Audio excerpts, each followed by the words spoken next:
You know what my favorite text is? A waypoint in the Onyx Hunt app to a goblin turkey.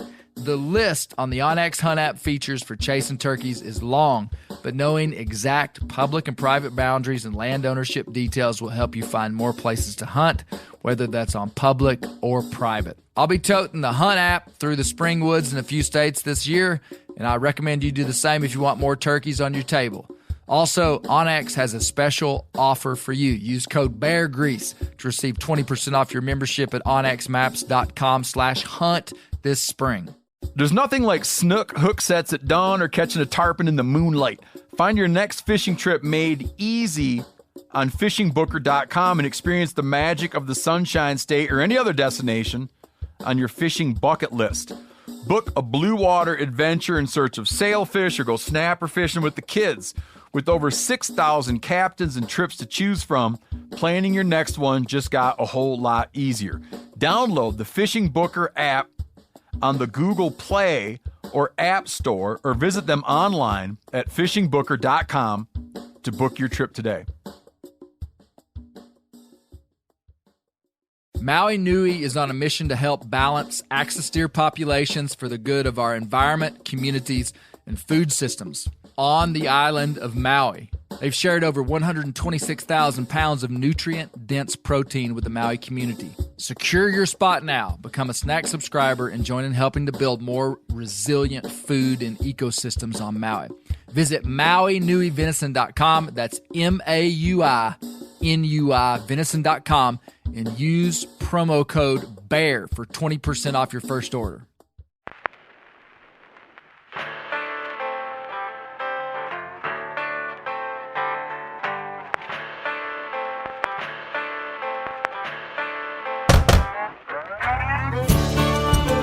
My name is Clay Newcomb, and this is a production of the Bear Grease podcast called the Bear Grease Render, where we render down, dive deeper, and look behind the scenes of the actual Bear Grease podcast. Presented by FHF Gear, American-made, purpose-built hunting and fishing gear that's designed to be as rugged as the places we explore. It's been a long run since I've seen you guys on the Bear Grease Render. It's true. Yeah. You're welcome. This is a monumental day for us. We have the poor life decisions. The OGs. The OG original gangster Bear Grease Render crew here today.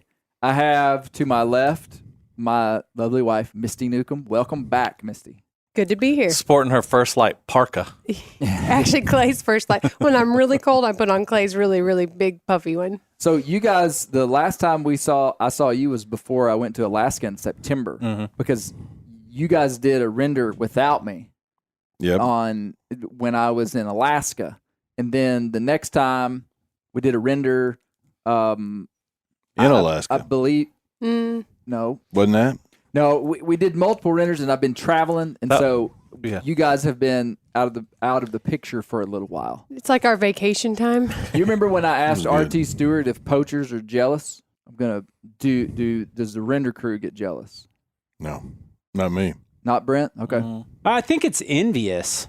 A little more envy? Jealousy is when you are concerned that someone's going to steal what you have, and envy is when you want what someone else has.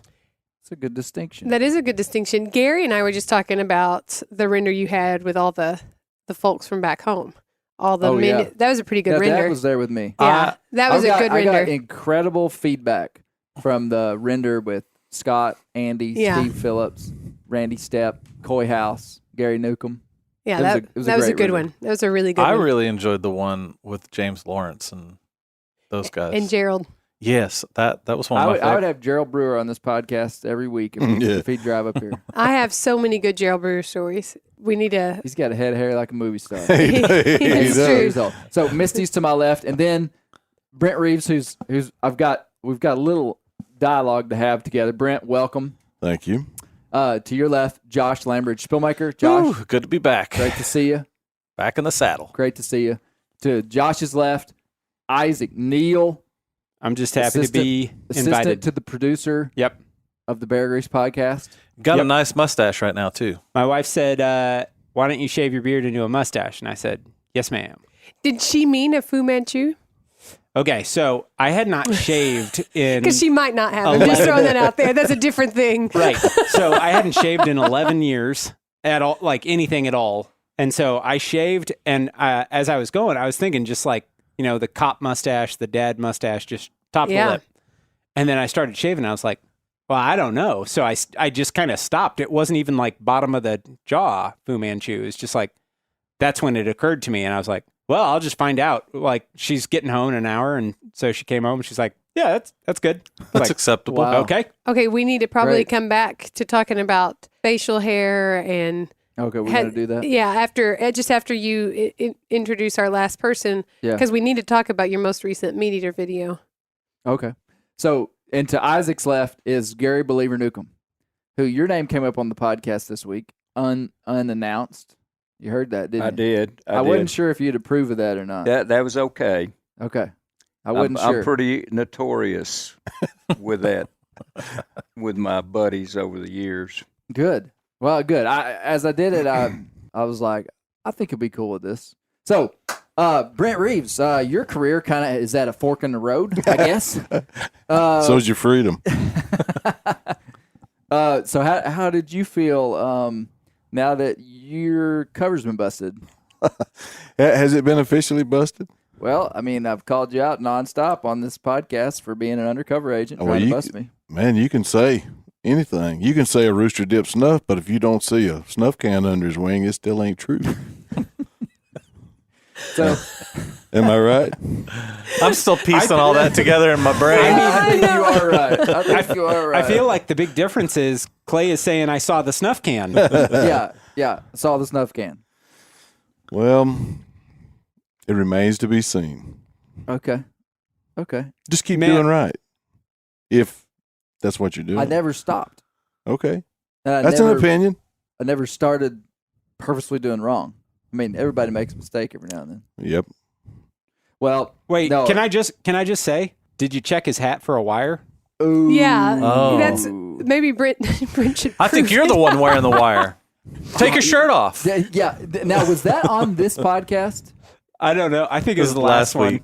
I want to say the full story of that one is on the next, because we're doing a full 3 episodes with RT. It's I think that story is on the next one, but I can't. But I think I told y'all about those.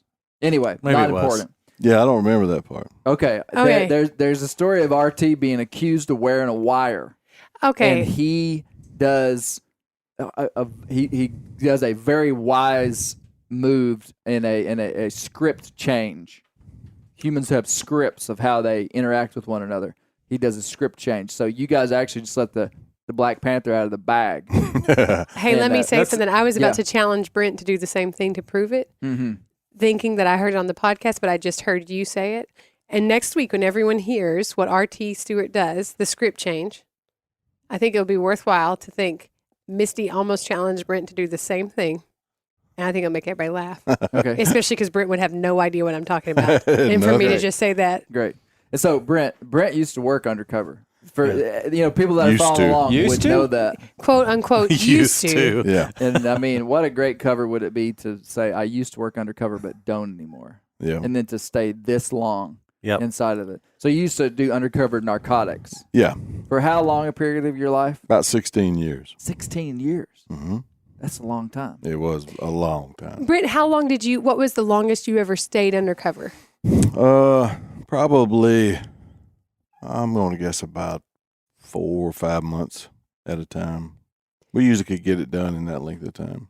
Yeah, it was drug stuff. So Yeah, you're not.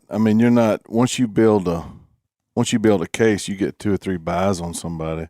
It took longer to get in than it did to actually do it. So, I should probably explain. It took longer. Like in the podcast, RT talked about developing the social stuff. Well, there wasn't any money exchanging hands when you're hunting illegal turkeys, but with the idea that somebody's going to get paid if they get one sliver of, okay, I think I can trust this guy. Dead presidents will get you into some place that you normally couldn't go. And I mean, money. You flash enough money. I've I think I told the tale on here one time. I had an informant that went up, knocked on a door, and it's all recorded. And the guy comes out and he says, his name wasn't Bob, but he'll say, Bob, I know you working for the police, but you get that money in your hand, so I'm gonna sell it to you. So a lot of the motivation for Why that did you do that? is the money, man. But I mean, it's like, what good does money do you when you're in jail? Well, he said, I know. When he said, I know, he was gambling. Oh, He was gambling and he wasn't, but he wanted him to know that, I know in the past you have been an informant. But this person also had a drug problem, and this guy knew it. So up until the time he was working for us, he was probably buying from this guy. okay, I understand. I was thinking it was you. You went to the door trying to buy. It was an informant working for you. That particular time was an informant that did it. Yeah. But, you move into a place, a lot of the techniques and stuff that he was using, I did the same thing. You move into a place and you work there and you hang out in the places where those folks are. And, you develop a rapport with them. Now, it was easy because I never once had any inclination of like or affection for any of the folks I was dealing with. And it's easy to see how, Because you're just that perfect. well, they wasn't killing turkeys. They were. That's right. This is a little different. Isn't it? Yeah. They were spreading cocaine and methamphetamine and heroin, whatever it was that we were targeting. That's what they were putting in the community. So I got a lot of satisfaction from Getting them off the doing street. it. Yeah. So you never had that, like they talked in this podcast about that phenomenon where you actually, develop closeness to. No. You never had that. And Not RT did some undercover narcotic work. This wasn't on the podcast. And he said he hated it just because it was so rough. Yeah. Like buying drugs, it was just rough people all the way around. And in the poaching rings he was in, it was a lot of rough people, but it was a different crowd of people. Oh, 100%. And he was involved in something that he was passionate about. So it's not like a narcotics guy is going to be passionate about, hopefully not passionate about narcotics, wanting to get the illegal sale of them off the ground. You see what I'm saying? Yeah. Like, I so understand. it was just a different world. Well, I don't, that's kind of not true. It was absolutely my goal every day I went to work to get as much as I could off the street. Right. I remember one year in particular, we got an award from then Governor Huckabee. For every $1 of money that we spent out of our budget, we got $300 worth of drugs for a year off the street. At the end of the year, when we tallied up what we spent, Really? So from it's super salary, efficient. yeah, absolutely. And I wasn't saying that you guys didn't like doing what you're doing. I was just saying you weren't, like, RT's passionate about turkey hunting. oh yeah, So he's I got stopping turkey poachers. You guys, that was my point. I understand what you're saying. you. Yeah. It was interesting. It was hard. It was scary at times. It was probably the best part of my career, and the worst part for my home life. But it was eventful. Can you tell us the story of when your life was threatened, or you were scared, or there was something like your cover was busted? Anything? Yeah, Entertain us. Did you ever have your cover busted? No, I didn't, and then we were really careful about that. We tried. That's the reason I moved. Different places was once you get known in an area. Once the bust out comes, when you make all the cases that you can make in an area, and you arrest everybody, it was just like RT. Then you got to go to court for the ones that don't want to plead guilty, and make a deal. And I don't want anybody to think that I'm making a deal. If you're selling methamphetamine or cocaine or anything like that, the schedule, the drugs that fall in the category of what they call a Class Y, which in Arkansas is punishable from 10 to 40 to life in prison. We wasn't getting somebody that was selling, ounces and pounds of methamphetamine and giving them 5 years in the penitentiary and, probation. They were pleading to, 25 years, 30 years in prison to keep them going to court. There was one guy in particular down in South Arkansas in Union County, and I had bought from him hand to hand, 5 or 6 times. And that was one that it took about 3 months to do, I guess. And I finally got to dealing with him direct, and he they were going to do the discredit the officer thing, what RT was saying. And that's really their only game when they got, photo and video evidence and a hand-to-hand buy from a police officer. And the prosecutor offered him 25 years in the penitentiary to plead guilty. He's like, no. He said, no, I'm going to court. And he went to court, and they charged him with 2 counts, and he got 45 years on each one of them. Oh, wow. Oh, ouch. So that Did he serve the whole time? Yeah, he's in prison now. Really? Yeah, I wonder if he listens to this podcast. I hope so. Hey, Robert. He did. That's wild. What do you think of that, Dad? It's pretty interesting, man. I just can't believe that you can do that and live. Yeah. And I would think that somebody would be after you today, It was more or less, and we put a lot of folks in prison, but a lot of them had the mindset that their job was to sell drugs and our job was to catch them. If they got away with it, we lost, and if we caught them, we won. And they pretty well let it go at that. There's been a few threats, but nothing was ever carried out, nothing that we even took serious. Hmm. And we went to great lengths to keep our home addresses and our families out of the deal, out of the reports, anything that could be, found under discovery laws. And this is also before Facebook.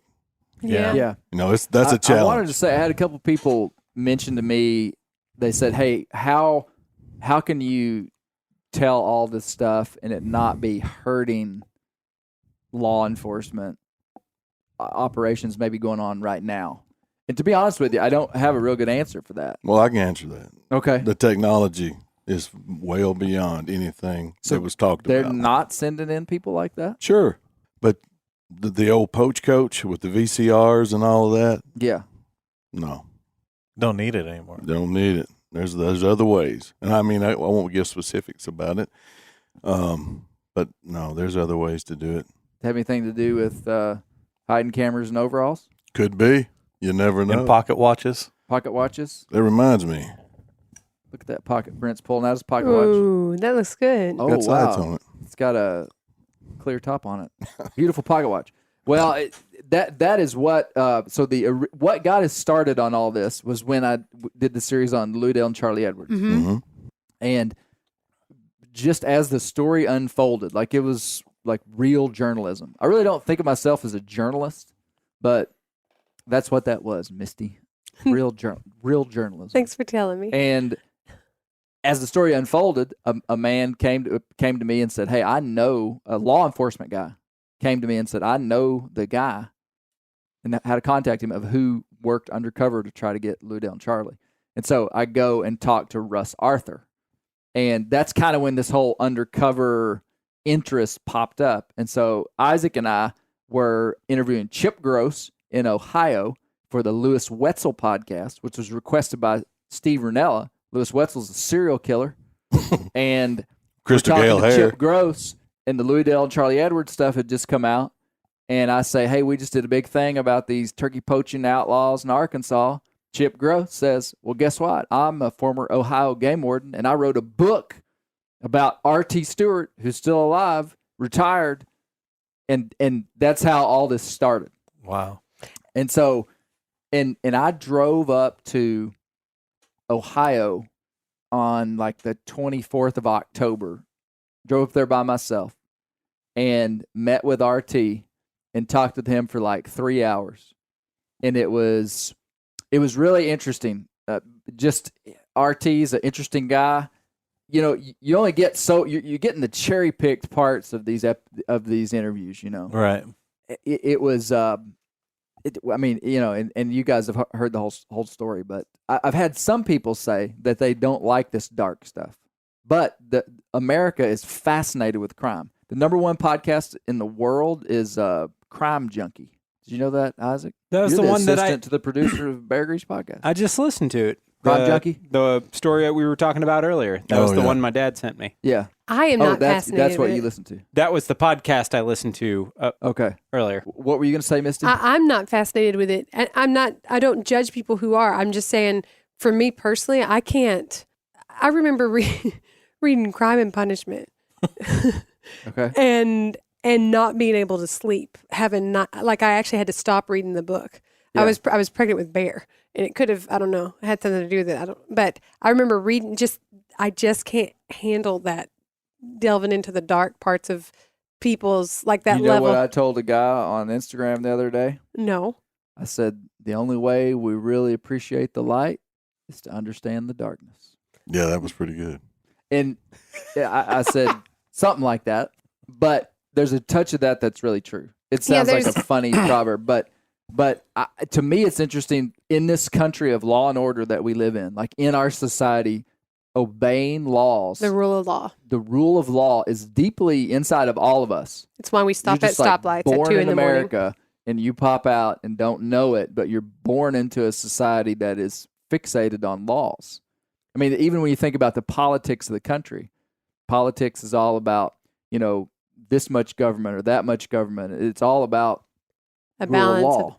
If you look at traffic in this country versus traffic in other countries, you see the rule of law. You see, like if you travel to, that's where I've seen the rule of law, is just watching how people obey stoplights when no one's watching, when there are no police around, when it's past, time. Yeah. And then you go to other countries in the midst of rush hour and people are like, Yeah. there's just no regard for the law whatsoever. Yeah. And that is uniquely.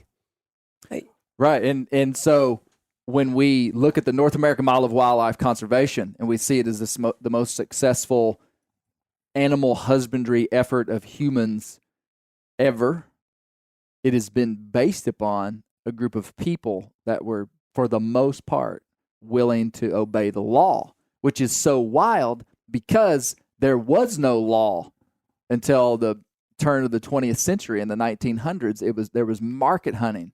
So the Europeans that came over here, unregulated hunting, no rules, no law. The market dictated like how many deer you could kill, how many this you could kill. And then wildlife populations plummeted. Roosevelt, Boone and Crockett Club, all these guys came in and said, "Hey, we got to manage these things. We got to put laws in." All these state game agencies started popping up out of nowhere around the 1900. They instituted game laws. There was a generation of people that despised it because they were like, "What? This is just like Europe." Because the mentality was they'd come from Europe where the peasants, normal people, non-rich people didn't have access to wildlife. And then we come over here and they're like, "Hey, this is going to become just like Europe." And Roosevelt was like, "Nah, just trust me. This is all going to be good." And then That's just how he said it. we just like worked through this journey to get to, like, let's just say that it's arbitrary time, but like about the time Dad started bow hunting and deer populations started rising, turkey populations started rising, it was like, hey, we all pretty much need to obey the law. And from that, some didn't, but for the most part, people obey the law, and that's such a critical thing. So to me, that's why it's interesting. It's not just like crime, but I also think it's interesting to me because I have spent the better part of my life really trying to follow the rules. So when I see someone that just absolutely doesn't follow the rules, I'm just like, who is this guy? And I got that from Gary Newcomb. Really, you said you always just kind of enjoyed just looking at people who were a little bit crazy. Yeah. Would you describe it like that? Yeah, absolutely. It was entertaining. I mean, I didn't like it, but it was so opposite of the way I was raised. It was like entertainment to see how crazy some of these people were. What did you think about this series so far? I think it's excellent. I enjoy crime and punishment, I'm attracted to it. And I think a lot of it just has to do with the way I was raised up. Did I you never just saw say it that you're before. attracted to crime? Well, I like to watch what's going on out there, and this is no that. exception. It was very good, Yeah. very good. I do have one complaint though. Okay, let's hear it. I mean, you got a pretty good gig going here, but the music when you start this podcast, it sounds like it's on a record where the needles going back and forth On the render. On the render. On the render. I mean, what's it? I mean, no, I don't know where We it don't is. deserve the crisp music. Yeah, That's for I mean, the is that- polish. That's It's like for the a remix on polish. purpose. What you're referring to is the is the Music for the render. scratch. On the render, it goes, and then it comes in full. Yep. You don't like that? I don't like that. But you're saying that's intentional. Yeah, huh? Yes. 100%. Oh, you guys are That's full hard. of it, man. You got to be kidding. Y'all No, don't. I'm not even joking at all. What's good about it? I don't know. Phil Taylor did it. Tell Phil to fix It's it. Phil, Y'all know what I'm talking. You know what I'm talking Yeah, about. yeah. It's a good effect. That's an it's effect. what? it's an effect. It's just a little spice of life. Okay. Yeah, because it catches you off guard.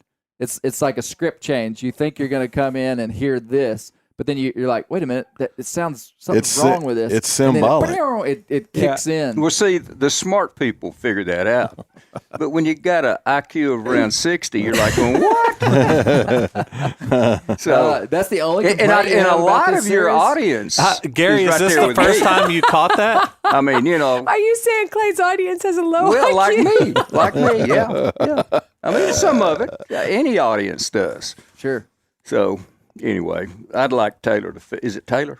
Phil Taylor. Phil Taylor, get that fixed, man. Phil, keep it. What stood out to you? Was there any part of it that you liked? I mean, to Well, me, the stories of the individual stories, some of them I just really enjoyed. You know, I listened to that 3 times, and I just liked every bit of it, period. But I on the way up here, I thought, I'm going to have to come up with something that's my favorite thing. And you know what I'm going to say? And it's pretty close to the truth. When you said, boys, get the popcorn out. When they were going to watch the VHS tapes? Yeah. The judge and jury is going to watch the tapes, man. Get the popcorn out. So I enjoyed it. Just all of it. I mean, the whole thing. And it was just really intriguing to me. And I think it was one of my favorite overall. Really? I mean, it doesn't probably stack up with Daniel Boone or some of the others. It's historically, you get into some really cool stuff, but Right. entertainment wise, it was up there pretty high for me. Yeah. Josh, what was your favorite part of what you've heard so far? I think I'm just fascinated with the psychology of being an undercover agent Yeah. and just having to like constantly live a lie in such a way that your lie becomes your reality. And I think that's I can't quite wrap my mind around that, how that affects the way you think and the way that you see life, how you connect with people that you genuinely have a relationship with. And then just the fact of building relationships with people that you're going to have to arrest. Mm-hmm. You know what I mean? It's got to throw you into turmoil. It takes a very unique individual to be able to do that. Yeah. I think the average person couldn't do that. And so just listening to him talk and even how he would talk to you and just kind of be like, is that the truth? Did I tell you the truth? Yeah. You know what I mean? It was just like, it's like, wow, I can't imagine what that's like, just having that dichotomy inside so long that the dichotomy disappears. And I wonder sometimes are you able to differentiate between what's reality and what's not?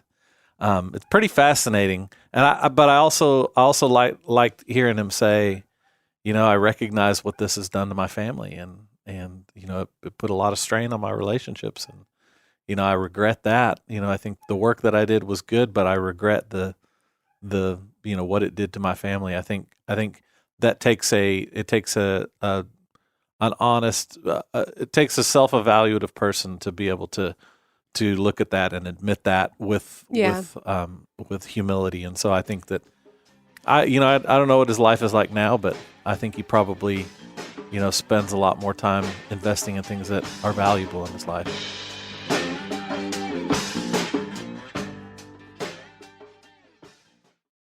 Whitetail Institute launched the food plot revolution in 1988 with a concentration on research and real-world testing of forage products specifically for whitetail deer.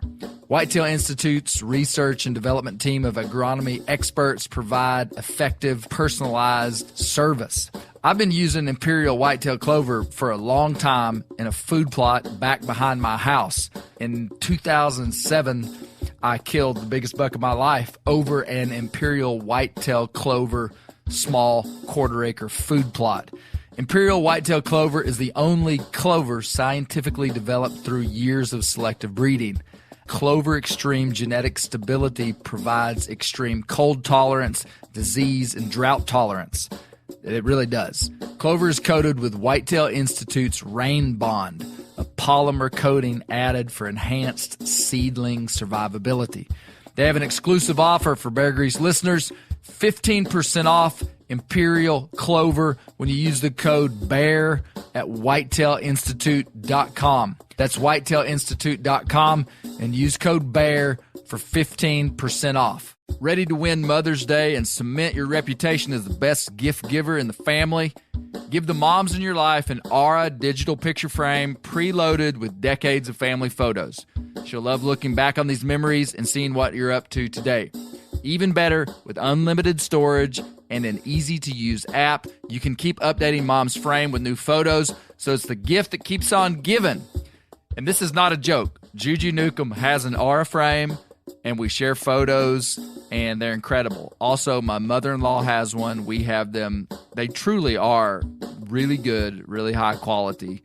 The Aura frame is easy to set up. It takes just 2 minutes to set up a frame using the Aura app. It also adjusts the display depending on light levels in the room to maintain the true color of your photos. For real, the digital screen is amazing. Right now, Aura has a great deal for Mother's Day. Listeners can save on the perfect gift by visiting auraframes.com to get $30 off plus free shipping on their best-selling frame when you use code BEAR, B-E-A-R, BEAR.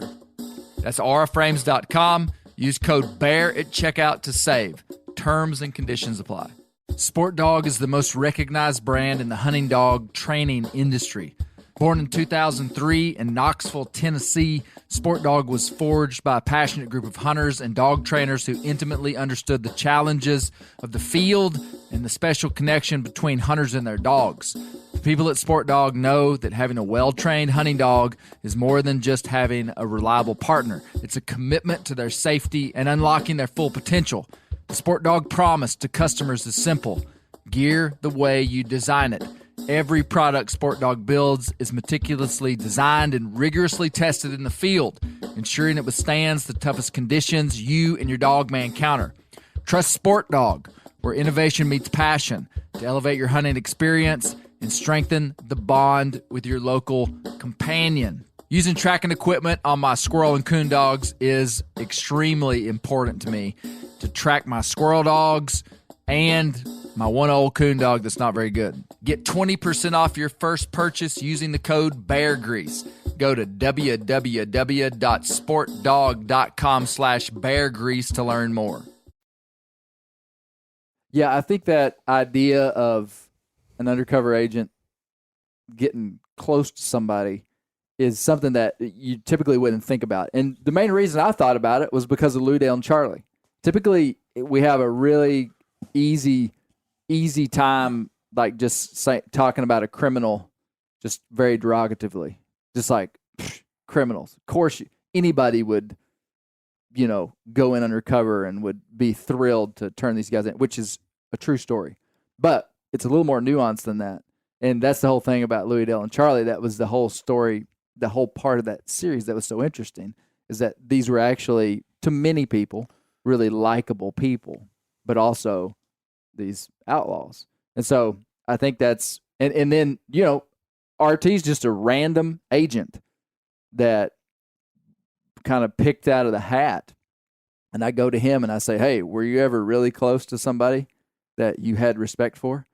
And he's, yep, sure was. There was this one guy. So, and then I talked to Dr. Matthew Sharps, who says this is really common. So that's an interesting thing. And that's where you can't take the human out of the equation. And human beings being susceptible to relationship, susceptible to liking someone, susceptible to seeing something good in someone, even if there's some bad stuff. So, I mean, I think that's a good thing. I was honestly surprised the other way.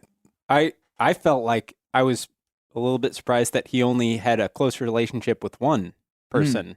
Like, I feel like when you're around people, and this probably speaks to the character of the people that he was around and that were making a career out of poaching, but just like, I feel like I can start to empathize with or, have a person to person relationship with just about anybody if I'm given enough time around them. But I think that's kind of remarkable that there was really only one that he was like, man, I feel bad for this guy. Yeah. The rest of them, no feelings I actually whatsoever. took out part of what he said because it was so hard at one point when I said, what about these other guys? And he just said, they're despicable people. I mean, stronger that's language remarkable. than that. Yeah. And I mean, you just like when they asked the defense lawyer asked him if he smoked dope with a guy, and he said, yeah, I did. I believed RT when he said they were despicable people because he also was like, target number 2 was actually a pretty good guy. Yeah. Just caught up in a bad part of his life. And, oh, man, I can't spill the beans too much because there are no beans, Josh. There's no beans. But I would love to talk to target number 2. I know who he is. Oh, really? I know where he lives. Really? Oh. Mm-hmm. I mean, I don't know like the address of his house. Is this? But I know. Is he one of our relatives? I know where the guy's at, and I think he actually. I think that he's actually a really good guy now. I would suspicion that he would talk to you. I bet you he's one of these guys that says, "Hey, man, I got kind of trapped up, and man, I regret it, and I got a wonderful family, and I got a great job, and I look back on that period, and I mean, who knows?" That's my instinct too, and I'm actually trying to reach out to the guy right now. That would be awesome if you could. Hey, one thing that I'd like to comment on what Josh said. I know Misty has a comment on that too, but to be a law enforcement guy, you got to have a certain makeup. Mm-hmm. I mean, you got to want to do it. It's like as little kids, I want to be a cowboy, I want to be a policeman, I want to be this. I mean, it's like, and a lot of these guys end up doing it.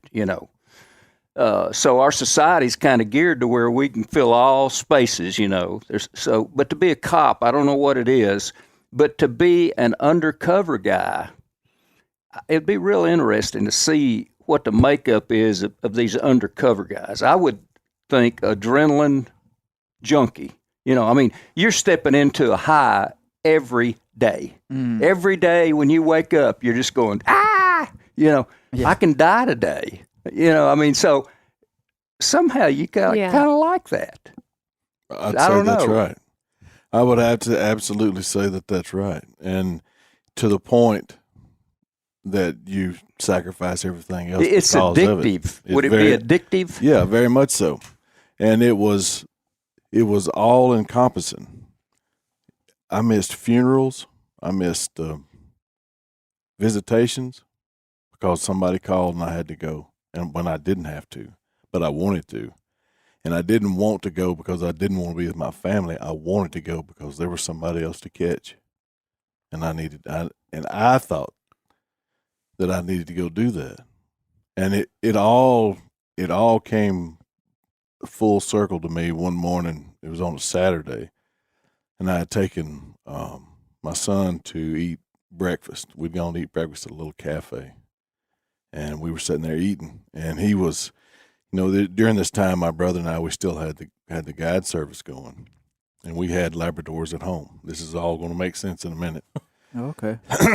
And we were sitting at the table eating breakfast, and I was facing the door, obviously, and my son's back was to the door. He's 5 or 6 years old, and a truck goes by that had a yellow lab and a black lab in it, and I said, "Hunter, there goes a truck with 2 labs in it." And without turning around, he looked up at me and said, "Meth labs?" Oh. And that was a pretty hard thing to. But that was his first thought. And we had Labradors at home. Mm-hmm. And his first thought, because that's all he heard me talk about, And, where's Daddy at? He's working a meth lab. At that time, there was only 4 or 5 of us south of Little Rock that were meth lab certified to take down meth labs. And you had to have this DEA training. Now, we went to Quantico and had all this training to be able to dismantle them because they were so hazardous. Yeah. And we were averaging, sometimes 5 or 6 a month. Wow. And we were going everywhere. Hmm. And it was just a real time consuming thing. and it was at the height of the methamphetamine plague, and in Arkansas, in this part of the country. So, I mean, that should have never been his first thought, and that was his first thought. So it came pretty well full circle there, and yet I still did it for another 6 or 7 years before I could, transfer. Your drive to be successful at what you were doing it sounds like it might be more than the adrenaline high, the addiction. I enjoyed testifying in court. I enjoyed a challenge. I loved it when they wouldn't. I loved going to court because I wanted people to know what we were doing and what these folks were doing. And it was a challenge to me. And I never, there were a lot of officers that didn't like defense attorneys. I absolutely loved them. And I like, man, do your job. If you can get me, if you can beat me, beat me. I never lost because I put so much into it. And I wasn't by myself, but our whole crew. We never lost a case that went to court because we knew the challenges and stuff that they were looking for. And it was vital, important to me to go beyond what we needed to do to ensure that when we laid it out there on a piece of paper, if they had any sense, they would say, look, we're not going to go to court. Yeah. Another reason I like testifying in court, it was the only time that I knew in a room that I was sitting in that when I was talking, everybody was listening to me. Oh, me. Hey, a lot of similarities there between you undercover guys and war heroes. Oh. I mean, you got a family at home, but you want to go back to Afghanistan, man. I mean, you want to be a sniper. You got this, you're focused. So, a lot of kudos to these guys. I mean, it's pretty cool what they're doing and the sacrifices and the benefit that comes from it for our society. Yeah. Yeah. Brent, what stood out to you as a favorite part? Being in, knowing that game, like, was there a part just that you enjoyed? I knew what he was going to say when you asked him, was it worth it? Because it wasn't worth it to me either. At the time it was. But when you ask him and he said no, it wasn't. But that's what stood out the most to me. There was a lot of similarities. He was telling stories and all the stuff that he talked about, gathering the cases and making the case and being with those folks and having to be in the places that he was. The thing that stood out about the cover almost being blown. That was crazy. Yeah, that happened. We had been invited by a law enforcement, a sheriff of a county in South Arkansas that was suspect to us to begin with, but he had invited us to come work on a problem, a methamphetamine ring down there in that area, and we went down there, but we didn't tell him we were coming, and we went in this bar that and there was 3 of us in there working, and of course, he had no clue that we were down there. The sheriff. Correct. And who do we see walk in the door? We're there an hour and a half, walks in, walks behind the bar, fixes himself a drink, and then walks back out. And everybody in there was in the methamphetamine trade. So you think he was on the inside of it? Oh, I didn't say that. He's no longer alive. And he was no longer a sheriff shortly after that. Really? Yeah. But we'll call him target number 3. All he had to do was to look where he was at, because he knew all of us. All he had to do was look where we were sitting, and because we were all looking at each other like, what's he doing here? What's going on? Because there's no windows in that place, and I was looking to crawl out one, because that could have ruined a whole bunch of stuff. But luckily, it didn't. He never looked at us. He didn't see us. Never knew we were there. But so I empathize with that. I know how that feels. I also know how it feels. It wouldn't. I'm very proud of the stuff that I did, but I wouldn't do it again. And even though I miss it, I wouldn't do it. Not anymore. You're safe. Yeah. Yeah.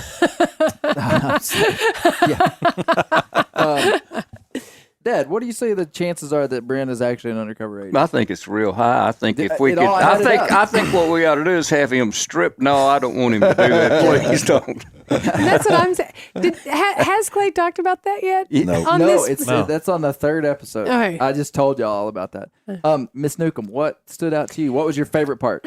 Well, I thought, I mean, it really is. I don't like getting in on the dark side of people's inner conscious, but I do enjoy like crime and law and order and shows, Oh. I don't enjoy, criminal activity, but like, like Josh was saying, the psychology of what he was doing, I don't think I could do it. I really don't think. We were talking to one of our daughters last night. I was telling her a story about a situation that I got in where someone was asking me questions and I knew to answer them would actually reveal some information about a different person that would diminish their reputation in the eyes of the person I was talking to. So I didn't answer fully. I answered honestly, but I didn't answer fully. I didn't tell the whole story.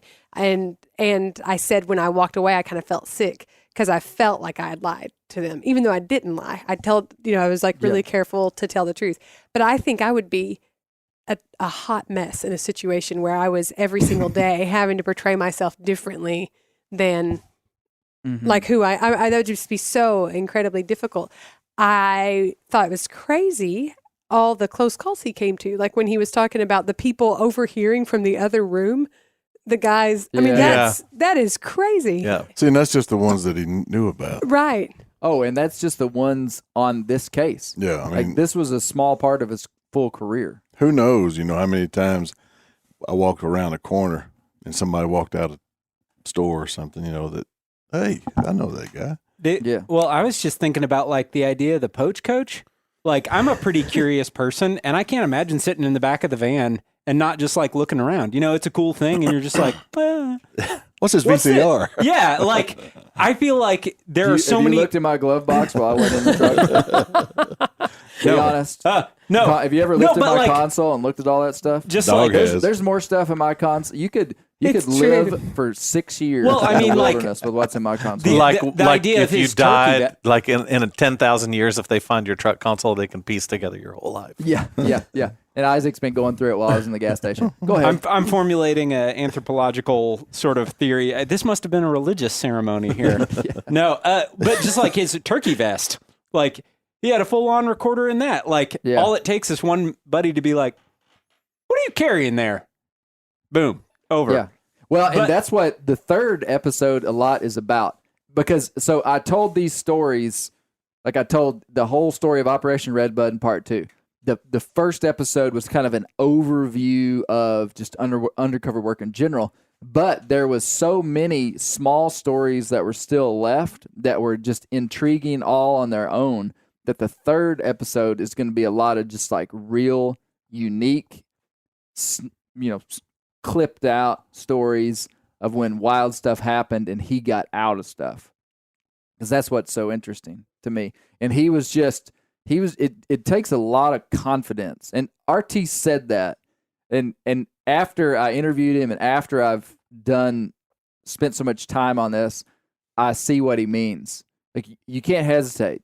When someone does something, you just have to react. And most people will bow to confidence. I mean, unfortunately or fortunately, I don't know. But like if you say, "You're RT Stewart, I know you. You were my archery coach back at that college." And he's just like, "Huh, you got me mixed up with somebody. Was that guy good looking and rich?" And he's like, "Well, he was good looking. He wasn't rich." "Well, it wasn't me because I'm good looking and rich." I mean, just not miss a beat. Just like, this is who I am, you know? All the good narcs I ever worked with all had senses of humor Mm. and were just in the gift of gab. Yeah. You could just go with the flow. Talk your way through anything. Kind of like Brent Reed. Yep. That would be, though, that to constantly deceive people, I think would be such a difficult thing. Like to go back to your family and to have a habit of deceiving people all day long and then have to go back to your family and be, Try to be normal. yeah, that'd be Yeah. so hard. Yeah. That would be, Have you ever done this? I'll often pick up a word or phrase in my vocabulary, ironically.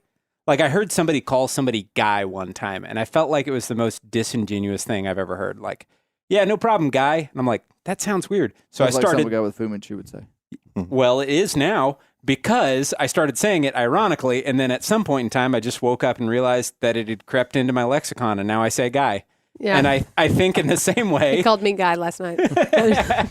in the same way, you have these guys who like creep into this lifestyle, and then they wake up someday and they're like, "Am I Bob? Am I?" Like. I don't know. That would be a weird experience because it's not there's not like a turning point. It's just a series of decisions and a series of experiences. And then all of a sudden you're like, man, I'm in pretty deep. I've been doing this for 15 months. Yeah. Am I into poaching now? Yeah. Am I a poacher now? I want to come clean about an actual fear I have. Oh, okay. I have a fear that I'll I be. also want to hear what you think Elon Musk should do about Twitter. Go ahead. We'll talk about that at the end. Oh, Lord. That's a spoiler alert. Misty has some great advice for Elon Musk. I don't I'm know pretty that sure it's he that listens great. to Bear Grease. I don't. Yeah. So he'll hear it. Okay. I have a major fear that one day I will be called on to do undercover work.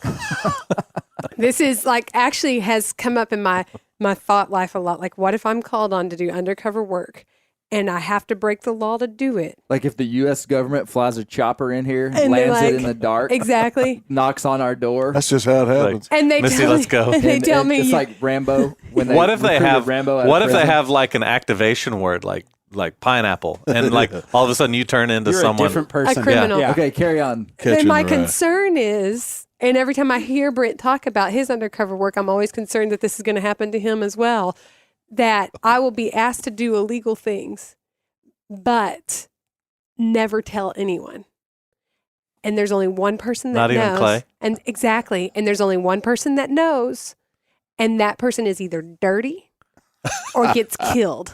You watch And so too much no TV. one knows that I'm actually innocent, that I'm just following orders. This is a really specific fear. It is. It is. It's because I think I've seen too many. Yeah, sure. Yeah, Did yeah, we talk about this though? We- There's Yeah. a movie about this. We talked about it We've with. talked about it. Yeah, there's yeah. Yeah, it's a very specific fear, and it has shown up in movies. And what happens if that person, like their family's like, wait, you've lived this double life? And you're like, no, actually, I didn't live this double life. When I was with you, I was honest. And when it's just interesting. I You mean, would like say what that. happens. Yeah. Well, RT, and this wasn't on the podcast. It was just too much. But one time, RT was with the guys in Ohio, and they planned a spur of the moment trip, like way deep into West Virginia, and he wasn't supposed to cross state lines, or that wasn't a part of the plan, because you're going into another jurisdiction Yeah. and all this.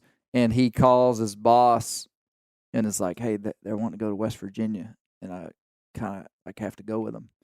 And he was like, "Okay," and so only the boss was and RT were the only ones who knew he was over there. And he said it was kind of a it was more to the story, but it was a unnerving thing Oh, for him yeah. to be in West Virginia, and he didn't even know where it was. This is the exact scenario that I would be afraid of. And if his boss is dirty or dies, he's in trouble. He's in big trouble. Yes, if he gets arrested in West Virginia. Well, Yeah. I mean, in all fairness, there are any number of ways that he could be in trouble. Not Yeah, just those two. I actually was surprised at how much he said that he was concerned about the legal ramifications of what he was doing. Oh, the murder plot? Well, yeah, the murder plot, but just in general, like he was constantly walking the line of him getting in trouble for what he was doing. Has it been on the podcast yet about when they robbed the gas station? Mm-hmm. Yeah. And he needed to video that and declare that he didn't know that was going to happen. Because if it went to court, they might say, this guy's You're crooked, complicit. put him in jail. So like, Gosh. I asked him, I said, is there legal ramifications for you? And he said, oh, every day. He said, I had to really watch myself, everything I did to make sure. So, there's a lot at risk. There's a psychological study where they basically told people to do something mean. I mean, this is the real short version of it. Oh, yeah. You know what I'm talking about? Yes. And they found that people Yeah. were willing to go very far doing terrible things Yeah. as long as someone in charge told them Yep. to do it. Wow. The study was they were told they were being paid to do a study. They thought they were not the subject. They thought they were just participating in it. And the subject was answering questions. And every time they got a question wrong, they had to administer a shock every time Like they a got it wrong. Real pain. It would go up, Yeah. and to the point That's where what they were told. That's what they were told.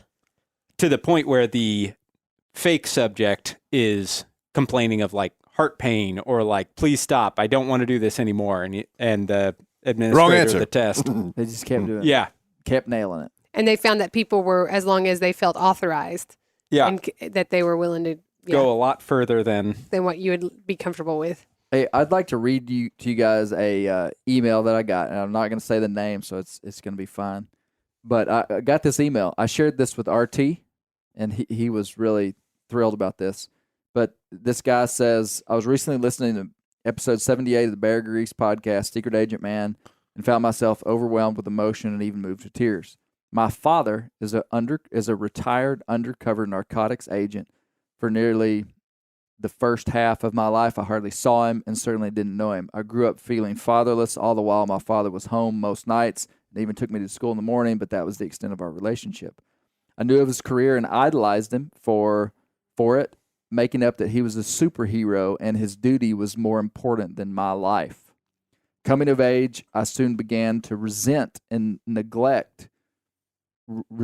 neglect and lack of relationship, and when he retired, he came home and pretended as if he'd always been home, and my resentment grew. You with me? I'm with you, tracking. Almost 2 decades later, after years of therapy, I've learned to accept him and know he did the best he could with no malice despite the abandonment I felt. Coming back to Clay's interview with RT, I found myself in tears listening to RT's interpersonal struggle with coming to terms with his double life, even lamenting if given the choice he wouldn't make the same decision. This prompted me to ask my own father about his experience, something that's borderline taboo in my family. And he shares when he wants to, but we don't ask questions unprompted. Asking him if he struggled with coming home after being an undercover agent took an immense amount of courage. His response was similar to RT's, and we were able to have the most honest conversation we've ever had. For the first time, he accepted his life was his work and not us, and he wasn't around for me and my siblings. He accepted how difficult he was to live with and how hard it was to live a double life, similar to RT's experience, mentioned in the interview. At the end of the conversation, I was able to tell him with all honesty how proud I was to be his son, something I've never expressed nor felt until very recent. I never expected a hunting podcast would mend a lifelong wound I've carried for over 30 years. Wow. Man, that's a big deal. Yeah, I thought so. Really, really great feedback. Yeah. Interesting. You know, sometimes people have a calling that's so important, you know, that the bad that it creates, you know, they've offset it, you know. So, you know, where would we be without these undercover guys? You know, it's pretty important that we've got people that have the courage to do that. So, anyway, sacrifice to the family at times. Yeah. Yeah. Everything does come with a cost. I mean, but you know, the thing about it is that you could have any kind of job and, you know, neglect your Same family. thing. It happens all the time. You know, if you're a workaholic, same thing. But the motive is different. You know, the undercover guy's helping our society.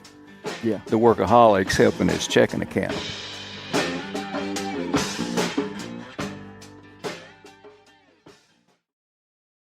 Whitetail Institute launched the food plot revolution in 1988 with a concentration on research and real-world testing of forage products specifically for whitetail deer. Whitetail Institute's research and development team of agronomy experts provide effective, personalized service. I've been using Imperial whitetail clover for a long time in a food plot back behind my house. In 2007, I killed the biggest buck of my life over an Imperial whitetail clover small quarter-acre food plot. Imperial whitetail clover is the only clover scientifically developed through years of selective breeding. Clover Extreme genetic stability provides extreme cold tolerance, disease, and drought tolerance. It really does. Clover is coated with Whitetail Institute's Rain Bond, a polymer coating added for enhanced seedling survivability. They have an exclusive offer for Bear Grease listeners, 15% off Imperial Clover when you use the code BEAR at whitetailinstitute.com. That's whitetailinstitute.com and use code BEAR for 15% off. Ready to win Mother's Day and cement your reputation as the best gift giver in the family? Give the moms in your life an Aura digital picture frame preloaded with decades of family photos. She'll love looking back on these memories and seeing what you're up to today. Even better, with unlimited storage and an easy-to-use app, you can keep updating mom's frame with new photos, so it's the gift that keeps on giving. And this is not a joke. Juju Newcomb has an Aura frame, and we share photos, and they're incredible. Also, my mother-in-law has one. We have them. They truly are really good, really high quality. The Aura frame is easy to set up. It takes just 2 minutes to set up a frame using the Aura app. It also adjusts the display depending on light levels in the room to maintain the true color of your photos. For real, the digital screen is amazing. Right now, Aura has a great deal for Mother's Day. Listeners can save on the perfect gift by visiting auraframes.com to get $30 off plus free shipping on their best-selling frame when you use code BEAR, B-E-A-R, BEAR. That's auraframes.com. Use code BEAR at checkout to save. Terms and conditions apply. Sport Dog is the most recognized brand in the hunting dog training industry. Born in 2003 in Knoxville, Tennessee, Sport Dog was forged by a passionate group of hunters and dog trainers who intimately understood the challenges of the field and the special connection between hunters and their dogs. The people at Sport Dog know that having a well-trained hunting dog is more than just having a reliable partner. It's a commitment to their safety and unlocking their full potential. The Sport Dog promise to customers is simple: gear the way you design it. Every product Sport Dog builds is meticulously designed and rigorously tested in the field, ensuring it withstands the toughest conditions you and your dog may encounter. Trust Sport Dog, where innovation meets passion, to elevate your hunting experience and strengthen the bond with your local companion. Using tracking equipment on my squirrel and coon dogs is extremely important to me to track my squirrel dogs and my one old coon dog that's not very good. Get 20% off your first purchase using the code BEARGREASE. Go to www.sportdog.com/beargrease to learn more. Isaac, did you have a favorite part? I didn't specifically ask you yet. What stood out to you? Man, I think I said the big things, the idea of like just the happenstance of how many times he could have been found out and wasn't. Yeah. And then the idea of just morphing into someone else. That's, I think, kind of an insidious and scary concept. And then, like, what does it look like to detox from that? Like, when you're done, like, how do you, like, remember the old RT? I think that's pretty fascinating. Mm-hmm. I was struck in this by how cavalier and quick to trust the targets were. Yeah. I just feel like I would be really cagey if I was like operating in this large criminal activity, and then like you meet a new guy and you're like, "What are you doing Thursday?" Yeah. But it's that I can see how that would seem that way. I think there's a way to think about it though, that these guys probably didn't think what they were doing was that bad. Mm-hmm. Yeah, I mean, probably that's fair. what that's what we learned when we talked about Ludell Yeah. and Charlie from everybody. Is like it just in that part of the world and that time, it was just like this really wasn't that big of a deal. That's what they thought. And then at that time there weren't undercover agents. Yeah, I mean that in Ohio. So like this was like What years was it? 95 and 96 Okay. is when all this went down. Misty, do you? So everybody knows that Elon Musk has bought Twitter. Mm-hmm. Misty, what advice would you have for him? Listen, Misty, how many people do you think you've hired in your lifetime? how many people have I hired? Yeah. 100? Oh, yeah. 200? I mean, right now I have 50 something people Okay, were. so Misty knows what it's like to run a big company and hire and a fire. global company. Yeah. Elon Misty. No, what's the problem here is that Clay and I are driving to Shep's basketball game, and just the two of us in the car, I just start spouting out what I feel like Elon Musk is doing, and I have a little mercy towards him because he reminds me a lot of some of my students. I was a principal for 9 years of our school had at that time 70% male population. That's big, practically a boys' school, and it wasn't designed to be that way, but that's what we got. And the way Elon Musk is behaving right now reminds me a little bit of a lot of boys who've been sent to my office. Yeah. And I was just telling Clay, like, I have the same feeling for Elon Musk that I have for the boys that get sent to my office. Like, you see 90% of his income, of Twitter's income, is dependent on advertising dollars. And he's kind of self-destructing right now, where all of that money is being pulled. And there's this part of Elon Musk that's like, hey, guys, don't leave. You could trust me. He writes this letter to all the donors saying, give me a chance. Let me prove to you. But then the other part of Elon Musk is like, has this crowd of people cheering for him. Yep. And he's like, I kind of like that attention. Yeah. And so he like impulsively does things to respond to that crowd. And it's just total self-destruction. Yeah. So what I want to tell him is, Elon, lock yourself in a room. Yeah. Get a couple advisors. Yeah. That you really trust. Let's slow this down. Let's slow this down a little bit. Yeah. And But they're losing $4 million a day. That's what he said. It's like, don't say the company's going bankrupt. Don't get on Twitter right now. I don't have deep things. It's just kind of a general feeling of like, buddy. Yeah, just come on, guy, you got this. Because you see, he kind of wants to be. So when I acquired Bear Hunting magazine in the midsummer of 2013, I'll never forget it. You did the same thing. I was advised Fired half to the staff. not change a thing for at least a year. Like, don't even let people know that it's Clay changed Newcomb. hands. Yes, Clay Newcomb. Did you keep it that way for a year? Pretty much. He did. He did. I had an editor that was working that stayed on the magazine for 2 years. He was doing a job that I actually did his job, but he was getting the credit for just like I kept his face in the magazine. I pretty much kept things the same. That's what I would. If Elon were here, which he might be on the Bear Grease Render one day.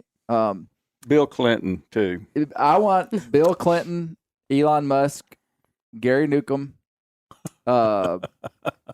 Who else could be in there? I have advice Michael for all these Bloomberg. people. Please include me on this render. I mean, I would need all of you. Yeah, I would need. We'd have to get 3 more mics. Yeah, that's 2 more okay. mics. Yeah. Can you work that out, Isaac? BYO Yeah, Mike. I'll just sit out. Hey, I You have just take pictures. I have real strong feelings about Elon, and I would say let the guy do whatever he thinks is right. I mean, you look at his net worth. Have you ever looked at his net worth? Do you see how much it's declined in the last couple of weeks? Hey, he's taking that risk. In the end, he'll get it back. Misty said that he has, and maybe other people have said it. I just heard Misty say it. I get most of my information from life from Misty. It's true. I think I told him not to change anything about BHM. No. Well, Elon has a like Alex Honnold who free climbs, and he has this incredible ability to deal with danger, like an unusual amount, lack of ability to have fear, Risk averse. No. It's the opposite. It's Elon Musk. He has no risk to just aversion. be like, hey, if this goes south, it's no big deal. It's really like a phenomenon among teenage boys where they have risk-taking behavior that they don't have the ability to. They don't have a fully developed prefrontal cortex, and so and not just teenage How do you think boys. Brent is developing. It should be good by 21, but I don't know. He might have done some things. The brain is a dynamic thing, and so people take risk without calculating the cost. It's why a lot of people end up just aging out of crime and drug use, because they get that prefrontal cortex. It's an amazing thing. It helps you kind of calculate risk. So I just think and that's been successful for him. Like that has been a massive point of success for him. So he takes bigger and bigger risk. The problem is at some point, and gosh, I hope everything's okay with Alex Honnold too, because I kind of like him. at some point. We'll put Alex Clinton, Alex Honnold, Elon Musk. Alex Honnold's going to die from climbing. It makes me Period, the so end. nervous that He's one still day doing it, he's huh? going to take a Oh, yeah. risk that he can't. It's like he's going to take the one just too far. Yeah, And- but I think the people like that, and this may port over to Elon Musk as well. It's like, I can't not. yeah. Like, there is something inside of me that drives me to do this. But when you look at all, and it's to be nitpicky, it's free soloing. There's Yeah, like what did I say? free climbing. Free climbing is like, there's aid climbing, which was like traditional alpinism where Right. you're using all the gear to get up. Free climbing. Free climbing is when you Just climb. you can use safety gear, but you use your body to get up the rock, and then free soloing is no safety gear. Just climbing.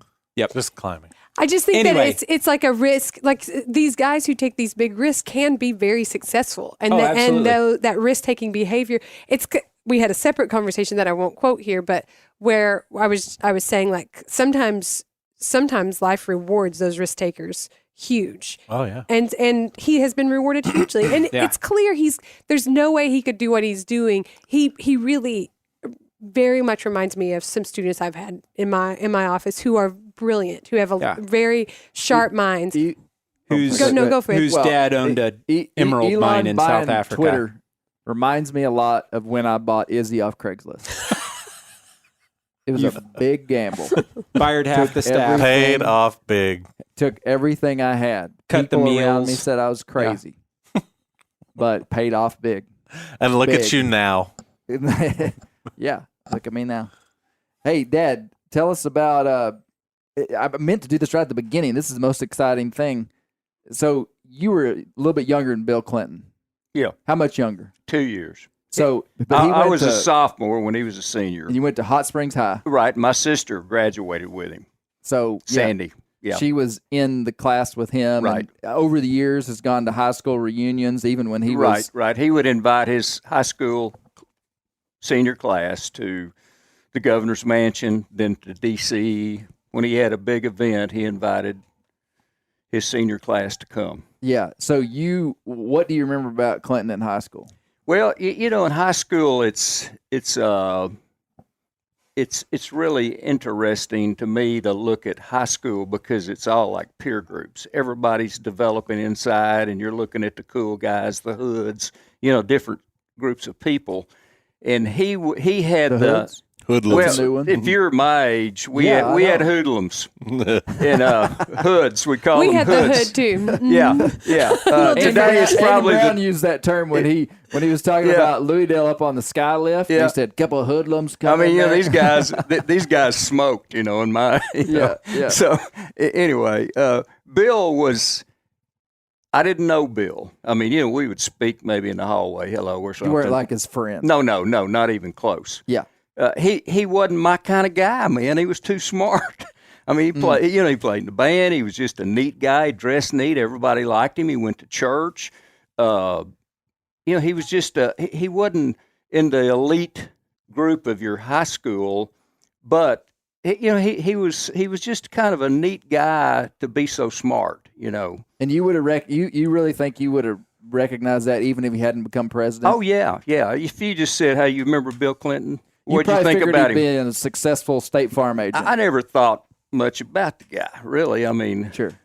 uh, When did he start coming into Arkansas politics? And you're like, "Hey, I went to high school with that guy." yeah, lieutenant governor probably In the 70s. Yeah. So when yeah, did you graduate high school? 66. So 10 years later, you're like, Bill Clinton. Yeah. Which wasn't surprising. Yeah. It didn't surprise me. Governor didn't surprise me.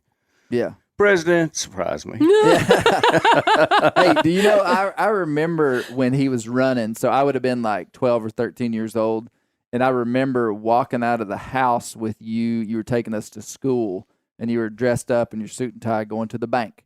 And I just remember the moment when you laughed, and you said, "Oh, Bill Clinton's probably going to be president." Like, I could just tell you were like excited and kind of surprised, and I'll never forget that for some reason, because I was like, "Huh, Bill Clinton's gonna be president. I guess that's a big deal." And Slick Willie. is that what? Yep. Yeah. Old Slick Willie. Slick Willie. Did you ever see him not inhale? Up. No. But you know what? I don't doubt that. It probably isn't true, but I mean, you know, it could have gone either way. But Well, if something happens to me in the next couple of weeks, it's either target number 1 or 2 that heard this podcast, Yep, or exactly. it's the Clintons. Yep. But Your handler was he was dirty or he got was a killed. nice guy in high school. yeah, Very nice guy, very intelligent. and then Everybody liked but him. what I said about you, staying clean and sober, true story. True story. Unless you want to come out now. No, I'm not coming out. Clay, I mean, I was a good dad and tried. That was all a lie, man. Well, it worked. No. Well, It is kind of unusual too, because when I moved to this small town that I live in now, a lot of the guys my age didn't drink and do crazy stuff in high school, and I thought, what? I mean, in Hot Springs, it was just like, you know, it was, you know, It was it's common. different. It was very different in Hot it Springs. was like and that would have been in our world a big city, yeah, Hot Springs, yeah. which would have been a town of like 30,000, which Yeah, to us yeah. was like a metropolis. Yeah. But anyway, Billy Boy was a nice and then, guy. And then your mother knew his mother, and we're kind of lifelong acquaintances in the town that in Hot Springs. Is that about right? Probably. I mean, she knew.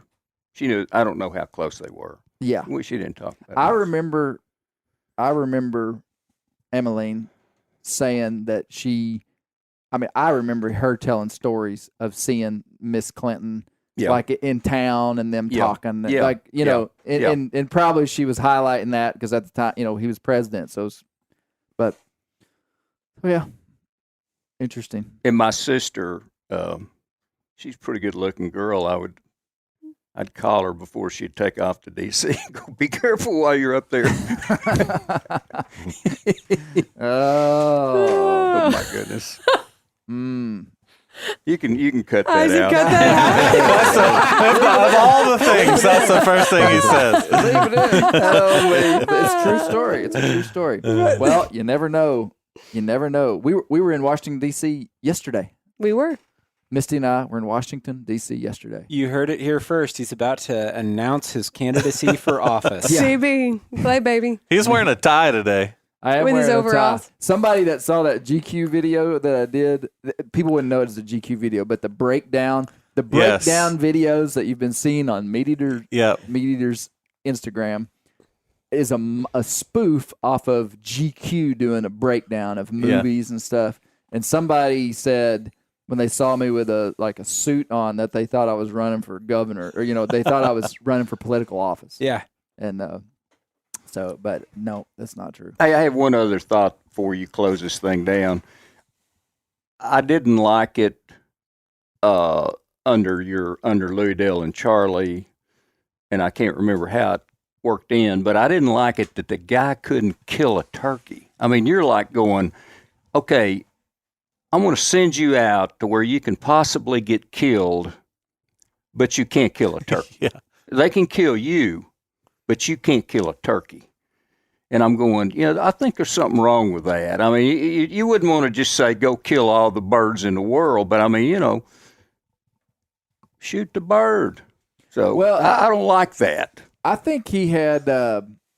They had the liberty to be able to do that, but I think just the better part of discretion and for building a case. Like if they showed up in the court and they said, "Target number 1 killed 50 and I killed 49," send it. Send And that's them an both to jail. exaggeration. No. And I'm the undercover agent. Yeah. So I think. Yeah. I think they felt the freedom to, but they just tried not to. But Is that true, Brent? That's correct. Okay. That was one of the biggest challenges. You always think about a challenge is having an alternative, identity and life and everything. But they didn't have any rules, and we did. And right. that was the hard part. Mm-hmm. Yeah, I mean, him Because- shooting a 22 Yeah. so he could miss. I'm like going, hey, man, you got the wrong guy. Go get Misty to go undercover. I ain't doing this. So anyway, very good. Yep. Is that because I can't shoot a 22? Hey, another thing. I was real curious about the sentences. I mean, that Yeah. intrigues me. Okay, this guy got 6 months. This guy got 6 years. They didn't go to jail. If you want to hear about that, good luck, because there is nothing about this on the internet. I looked it up, and you know what I found was Bear Grease Render. The Bear Grease podcast was like bam, bam, bam, bam. About Operation Redbud and Yeah, stuff. yeah. I spent an hour looking for it. Yeah. I finally found one listing on eBay of a 1996 September issue of Turkey Call.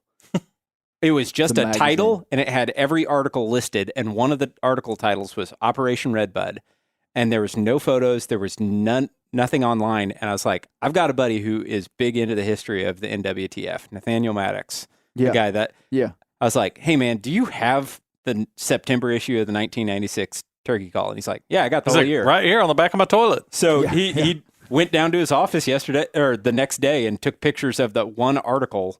So in the bus, Wow. they called the editor for the Turkey Call up to Ohio that day flew up there because the NWTF had provided a ton of money to the Ohio tip line, which is how this whole thing got Wow. started.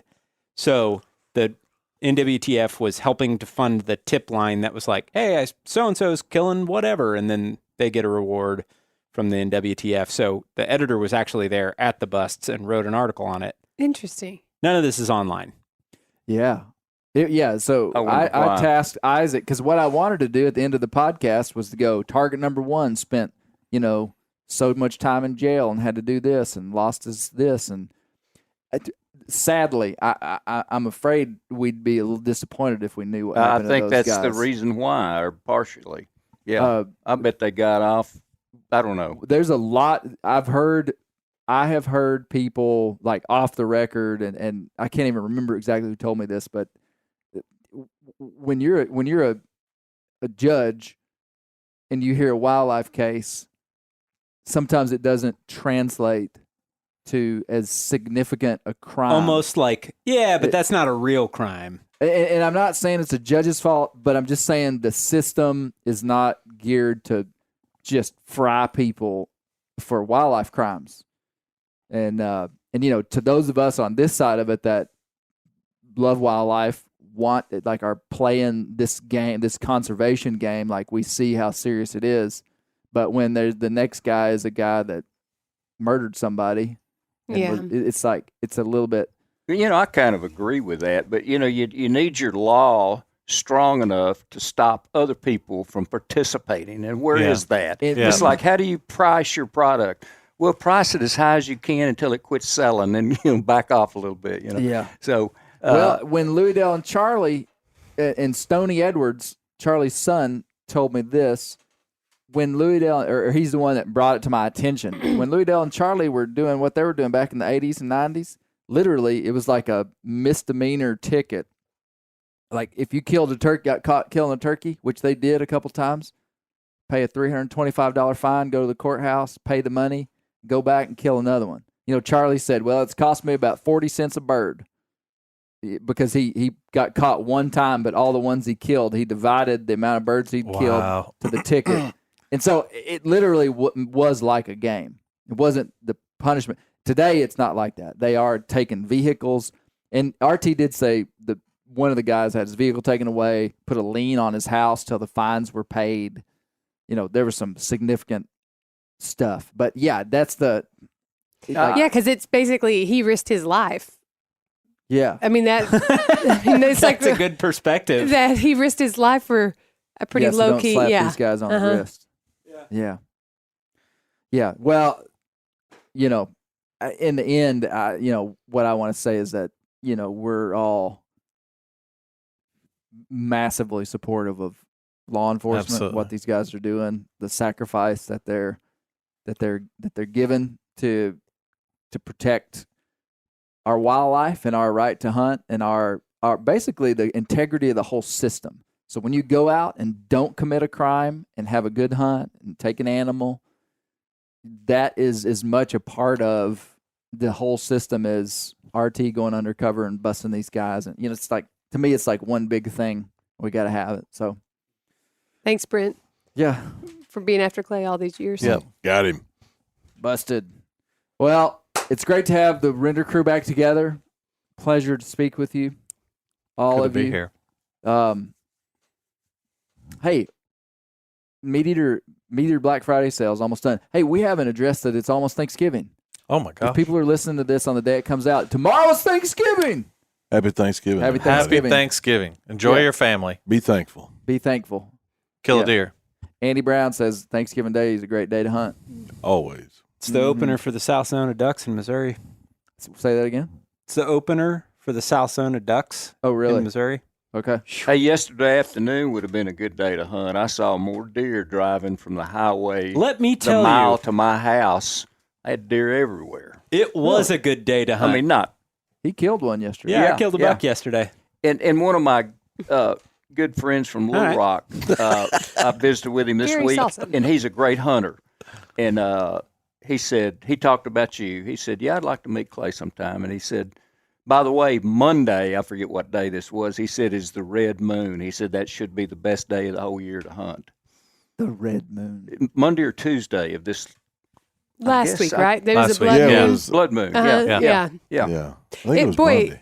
it was pretty too. It was pretty. Mhm. It was pretty amazing. The kids and I went out and looked at it, and we had a really good view of it, and it was beautiful. And y'all had snow.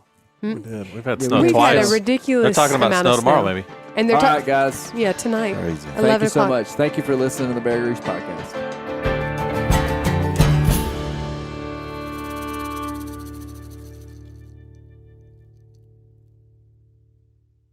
This show is sponsored in part by BetterHelp. Around New Year's, we get obsessed with how to change ourselves instead of just expanding on what we've already done right.